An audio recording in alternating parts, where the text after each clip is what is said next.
Oke teman-teman, ini adalah pemenang kuis di video materi sebelumnya, yaitu Ramadan Penuh Berkah.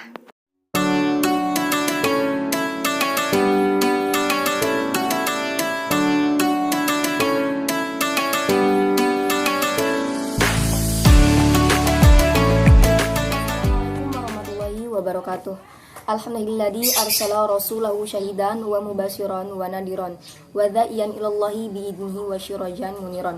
Rabbi shrali sodri wa yassirli amri wahlul 'uqdatam min lisani yafqahu qawli. Amma ba'du. Yang terhormat kepada Bapak Kepala Sekolah SMK Negeri 10 Pandeglang, yang terhormat kepada Dewan Guru beserta staf TU, serta tak lupa pula kepada teman-teman, adik-adik yang saya cintai dan yang saya banggakan. Pertama-tama dan yang paling utama, marilah kita panjatkan puji dan syukur kehadirat Allah Subhanahu wa Ta'ala yang telah memberikan nikmat dan inayah kepada kita sekalian, sehingga kita bisa menjalankan aktivitas kita sehari-hari sebagaimana mestinya. Sholawat beserta salam semoga senantiasa tercurah limpahkan kepada junjungan Nabi besar Muhammad Sallallahu Alaihi Wasallam, kepada keluarganya, sahabatnya, dan kita seluruh umatnya yang senantiasa mengikuti ajarannya. Mudah-mudahan mendapatkan syafaatnya di yaumil akhir nanti. Amin amin. Oke, di sini Ade sebagai perwakilan dari pengurus OSIS yang akan memberikan sedikit sambutan.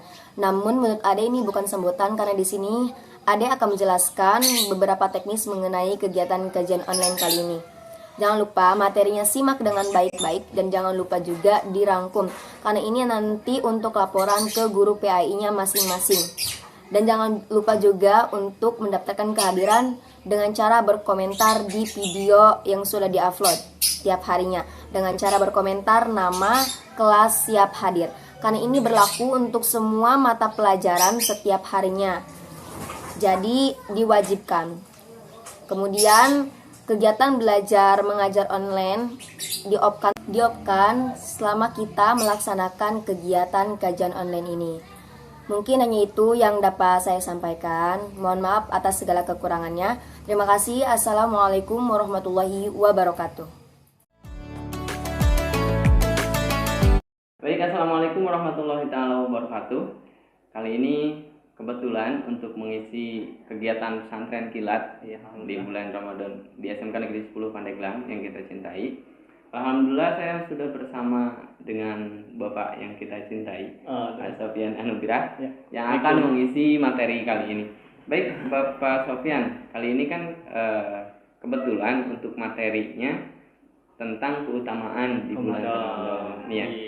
Jadi apa saja sih sebelum kita keutamaan itu, sebelum mengetahuinya apa aja yang terjadi di bulan Ramadan sehingga diistimewakan sekali di umat Islam itu.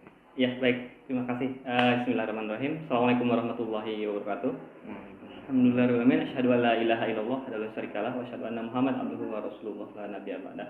Alhamdulillah, segala puji bagi Allah yang telah memberikan kita kesempatan bertemu dengan bulan Ramadan yang mubarak ini, Ramadan yang mulia ini.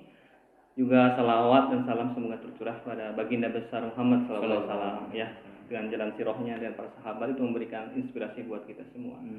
Baik, anak-anakku semua, tetap semangat walaupun kondisi seperti ini. Semangat terus. Ya, kalau dulu nih, biar rada santai. Nah, jadi gini, Ramadan mungkin sebenarnya banyak ya kita dengar, kita lihat di media tentang keutamaan bulan Ramadan. Baik dari catatan, kajian, buku dan sebagainya. Saya yakin anak-anak semua, teman-teman semua paham tentang mulianya bulan Ramadan.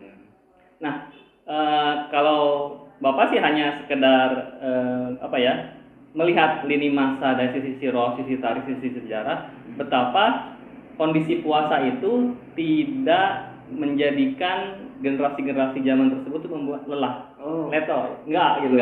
Padahal Ramadan itu adalah malah bulan penuh perjuangan. Bulan penuh perjuangan. Ya sebenarnya kalau dilihat dari kondisi berpuasa kan sebenarnya badan lemah ya. Betul. Badan lemah, leles gitu ya. Sebenarnya di Ramadan ini salah satu keutamanya adalah untuk merekomendasi mengembalikan organ-organ tubuh. Artinya kan selama 12 bulan 11 bulan kita bebas makan dan lain sebagainya. Di bulan puasa kita jaga makan kita jaga hati kita, jaga nafsu kita dari hal-hal yang bisa membatalkan puasa. Makanya organ tubuh saat bulan Ramadan itu berubah. Karena pola makan memang berubah.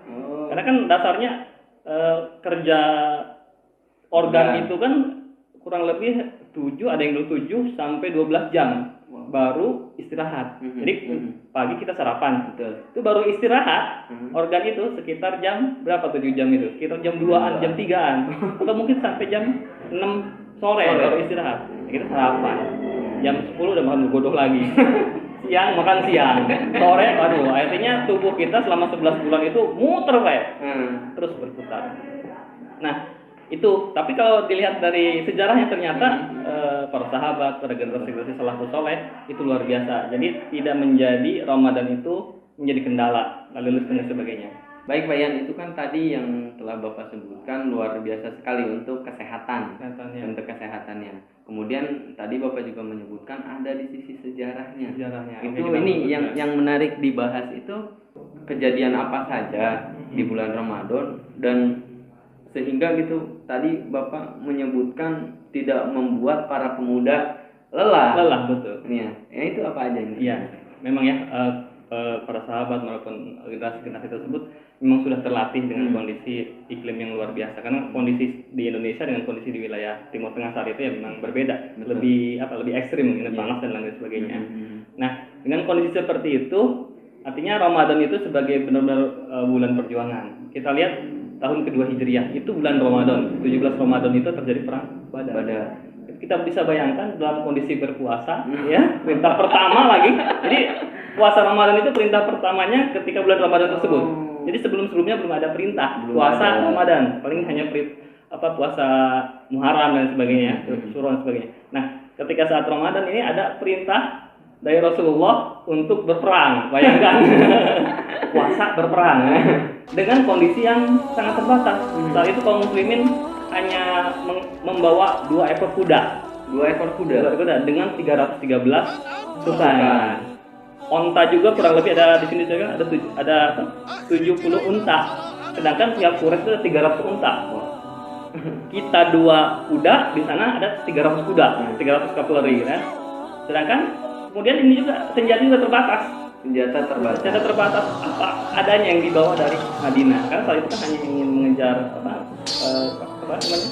kabilahnya Abu Sufyan, tapi terjadi peperangan di lembah Badar. Jadi 313 melawan 1000 orang. Dari segi statistik saja, mulai dari pasukan, ketersediaan, dan juga kondisi fisik yang puasa itu jelas-jelas kita dirugikan kalau secara logika hitung-hitungan manusia. Tapi kalau mungkin matematika Allah ini berbeda. Allah memberikan kemenangan. Justru. Senjata hanya 8 pedang, 6 baju jirah. Sedangkan orang-orang Quraisy seperti Abu Jahal dan sebagainya itu senjata lengkap 600, senjata lengkap artileri baik ringan maupun yang berat. Bayangin seperti itu Allah menangkan. Makanya ketika mendapat kemenangan itu kaum muslimin pulang kan ke Madinah membawa kemenangan. Dan momennya adalah itulah Idul Fitri pertama. Idul Fitri pertama dalam sejarah Islam. Makanya kenapa Idul Fitri itu hari kemenangan? Jadi kita harus paham bahwa hari kemenangan di sana adalah ketika menyambut para pasukan Badar. Umat Islam mendapatkan kemenangan pertama di bulan pertama puasa Idul Fitri pertama. Jadi kalau kita ingat ini, perjuangan Rasul luar biasa untuk mendapatkan kemenangan tersebut. Ya, Allah memberikan kemenangan. Kemudian bulan Ramadan juga sekitar tahun ke-8 Hijriah itu Fatu Mekah. Fatu Madinah berangkat ke Mekah untuk membebaskan Mekah. 1000 orang lebih membawa pasukan Rasulullah, dan alhamdulillah Allah menangkan juga, Allah bebaskan Mekah. Artinya Mekah dan Madinah menjadi basis umat Islam. Jadi kemenangan-kemenangan ini Allah berikan saat bulan Ramadan. Bayangin jarak Mekah Madinah itu saat bulan Ramadan berjalan, jauhnya kurang lebih 500 kilometeran lebih. 500 km lebih, hebat ya. Ini Malingping 100. Ya bolak-balik 5 kali. Dan kaki dengan kondisi bebatuan, panas dan sebagainya saat bulan Ramadan. Kemudian tahun ke-9 Hijriah Rasulullah juga membawa pasukan yaitu Usrah itu ke Lembah Tabuk untuk bersiap-siap melawan pasukan Romawi. Perjalanannya cukup melelahkan jauh sekali, dan itu bulan Ramadan. Itu teman-teman cerita yang luar biasa dari Hazanah bulan Ramadan ini. Mungkin Pak Yan ada yang mau disampaikan gitu ya. Jadi anak semua, bulan Ramadan itu bukan saatnya rebahan, tapi saatnya berjuang. Kalau dulu para sahabat, para pejuang itu dengan darah, dengan tenaga di medan laga untuk mempertahankan Islam. Tentu juga ini bangsa Indonesia merdeka itu bulan betul. Ramadan. Ramadan juga Pak ya. Bulan Ramadan. Jadi perjuangan leluhur kita di Indonesia adalah bulan Ramadan. Jadi kita hanya jangan ya begitu saja. Kembali lagi ke sejarah.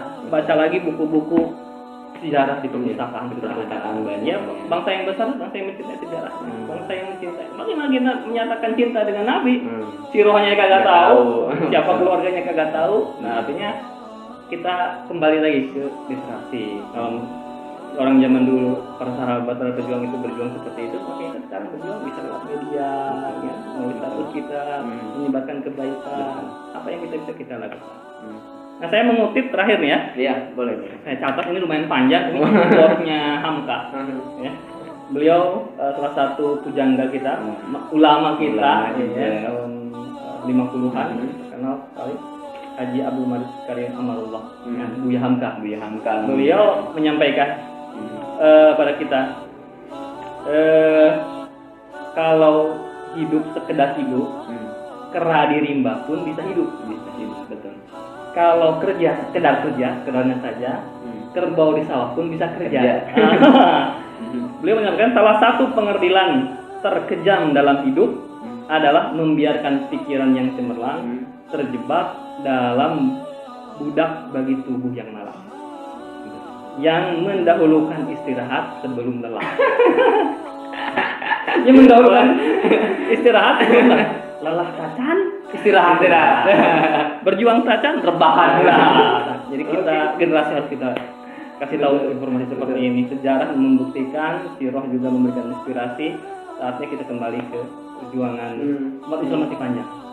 Apalagi sekarang lagi terpuruk banget nih. Saatnya bersatu, saatnya membuktikan. Jangan hanya itu sejarah zaman dulu. Itu masa lalu sudah lewat. Bukan seperti itu. Al-Quran aja sepertiganya isinya sejarah. Jadi jangan kita hanya begitu saja lewat. Belajar sejarah sama guru sejarah. Jadi ada guru sejarah ini ya. Silakan ke ibu gurunya. Oke, itu saja Kak. Ya, siap. Oke, baik teman-teman. Tadi sudah kita dengarkan semua materi yang sangat luar biasa sekali tentang sejarah dari Bapak yang kita cintai ini. Kemudian kita juga sama-sama tertampar dan terjungkal dari kata-katanya yang baik.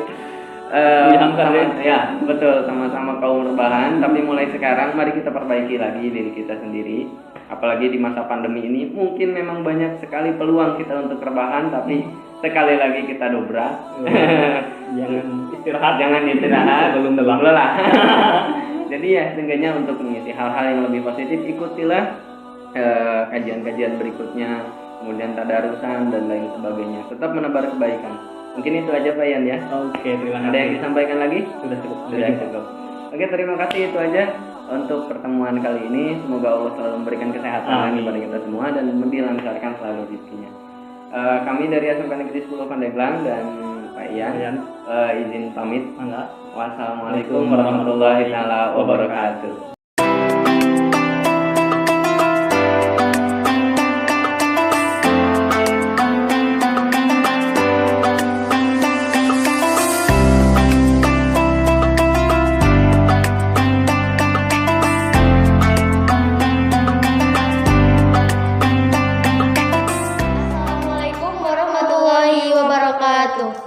Di sini kami akan mengadakan kuis atau giveaway berupa pertanyaan.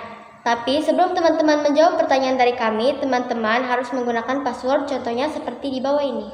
Dan untuk menjawab pertanyaannya, silahkan ketik di kolom komentar. Barang siapa yang tepat dan cepat, maka akan mendapatkan hadiah misteri dari kami. Oke, langsung saja untuk pertanyaannya. Berapa ekor kuda dan unta yang Rasulullah bawa ketika berperang? Untuk pemenangnya akan kami post di video selanjutnya. Terima kasih. Wassalamualaikum warahmatullahi wabarakatuh.